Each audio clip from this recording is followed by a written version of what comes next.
Hello and welcome to SONNETCAST, William Shakespeare's sonnets recited, revealed, and relived. My name is Sebastian Michael, and this episode is the introduction.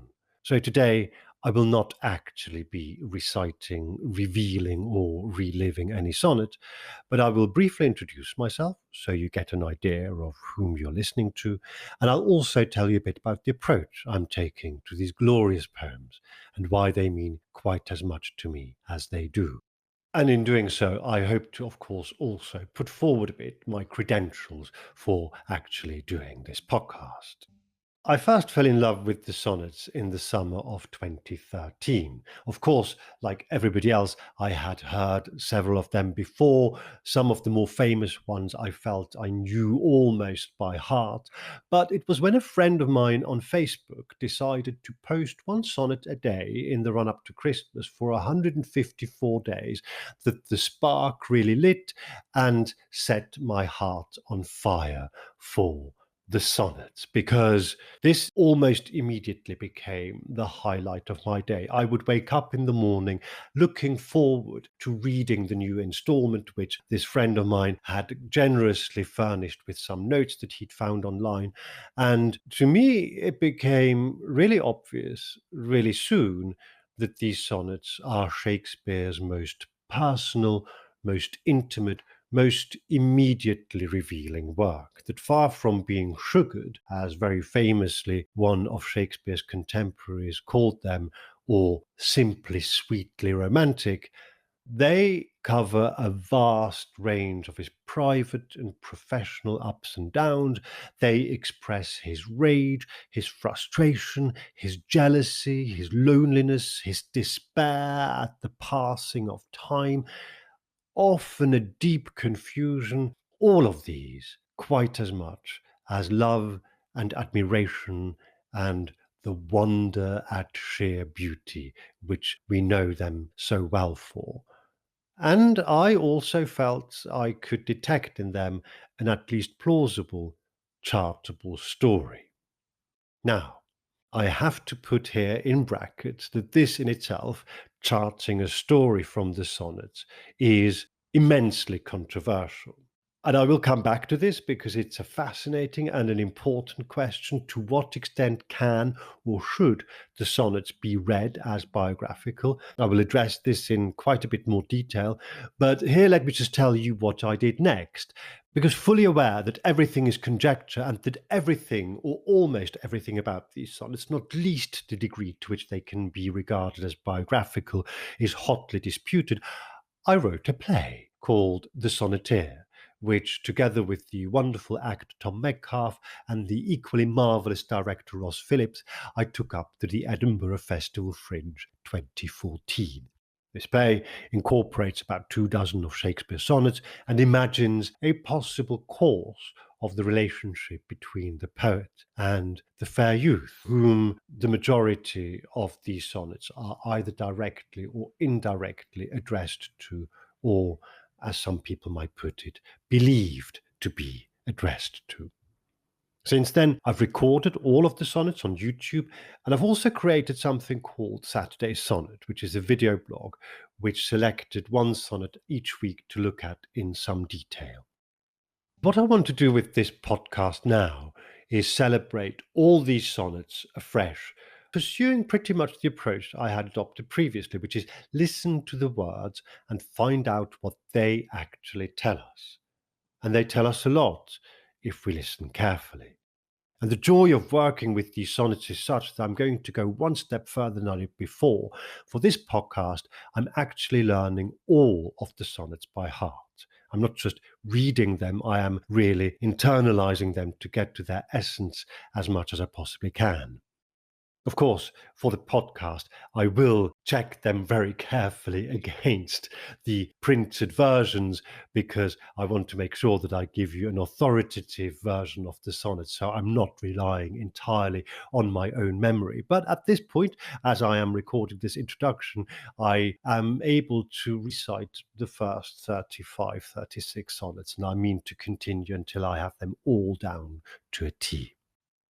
Now, though, Before we start reciting, revealing, and reliving Shakespeare's sonnets with episode 1, which is the next episode and the first one in the actual series, it is probably worth setting the scene a bit by looking at what we do know and what we don't know about this extraordinary body of work, and what assumptions we are going to have to make. Because you always have to make some assumptions when you are dealing with a piece of classic literature such as this.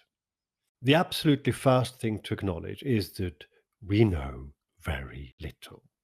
We don't know for certain when Shakespeare wrote the sonnets, although there is a time frame for them. They first get mentioned in 1598, when he is therefore about 34, but we don't know how many of them he had written by then.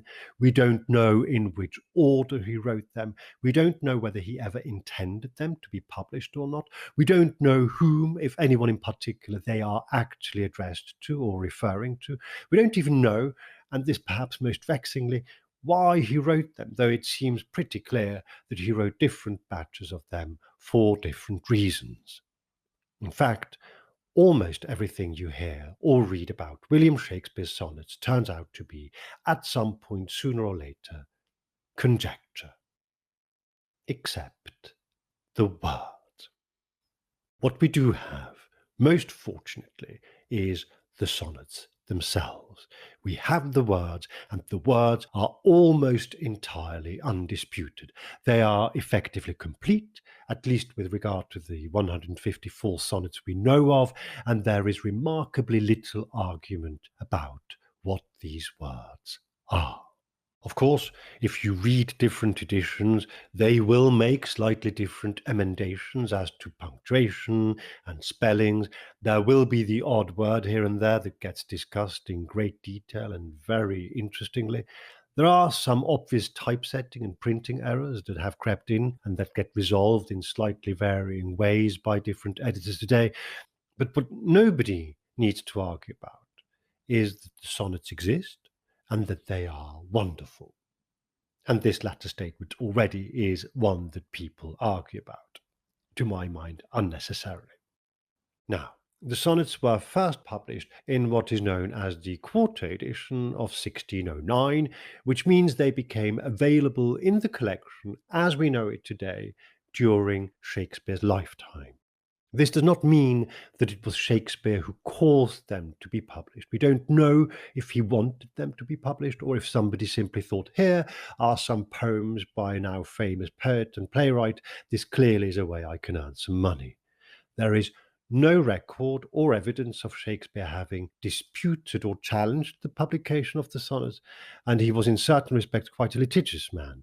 So he did go to court over various matters, but it is also the case that any concept of copyright at the time was extremely difficult to enforce, and the piracy of what today we would call intellectual property was rife.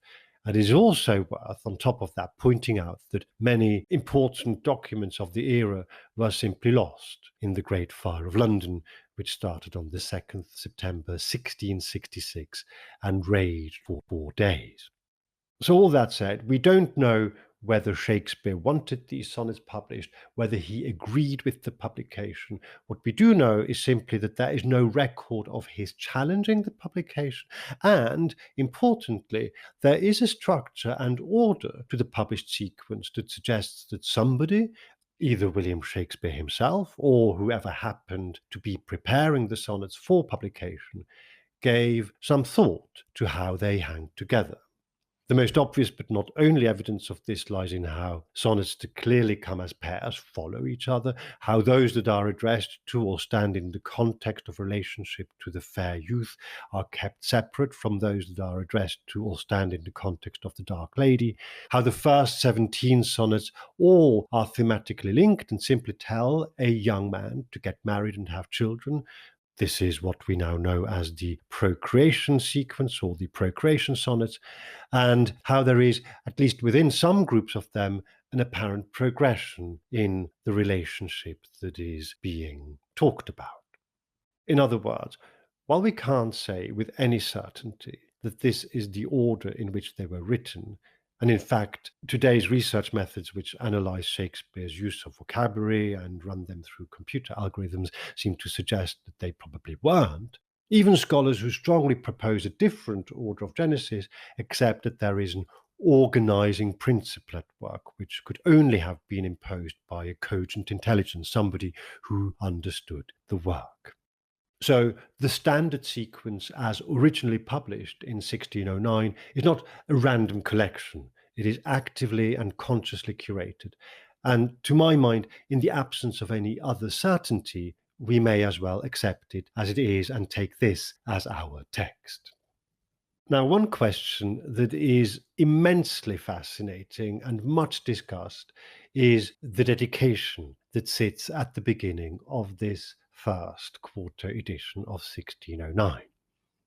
And I am not going to go into it here, because it merits an episode entirely of its own.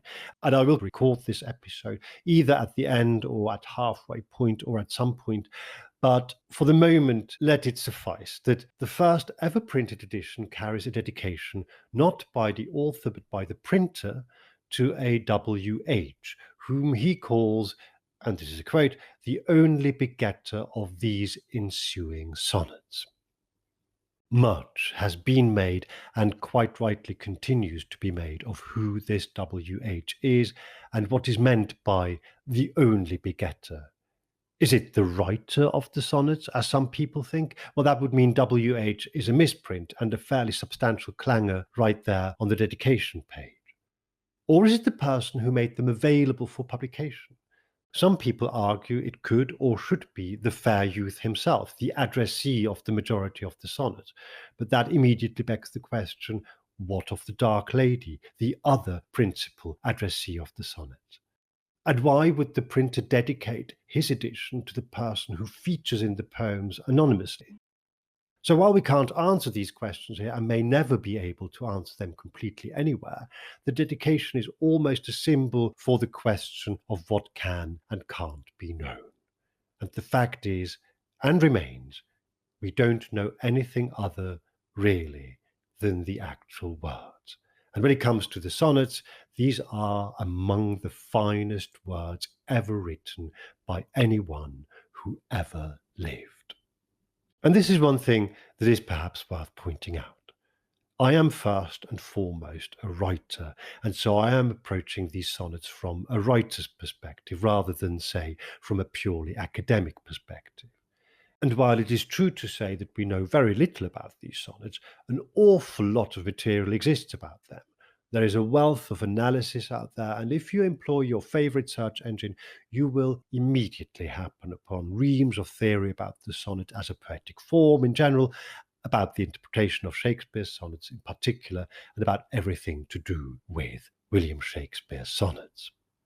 My approach to writing the sonneteer and then subsequently to creating the video blog and now to this podcast has been and remains to do one thing and one thing almost only.